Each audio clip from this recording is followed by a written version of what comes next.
देख लीजिए भाई, गाना आते ही खेसारी लाल यादव ने बना दिया नया रिकॉर्ड भाई। खेसारी लाल यादव का जो गाना आने वाला था हिरा हुआ बम, फाइनली उसका टीजर आ चुका है। और देखिए टीजर आते ही बवाल भाई, क्या गाने में क्वालिटी है।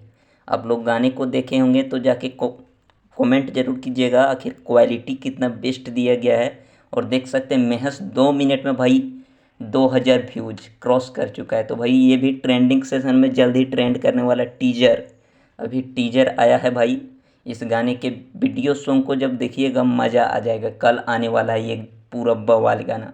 तो जितने भी खेसारी लाल यादव के फैन है भाई, कल तैयार रहिएगा धमाल मचाने के लिए। हीरा हुआ बम काफ़ी बवाल गाना है भाई, आप लोग इंतज़ार कीजिए। कल सुबह सुबह 6:30 में आने वाला है ये गाना खेसारी म्यूजिक वर्ल्ड से।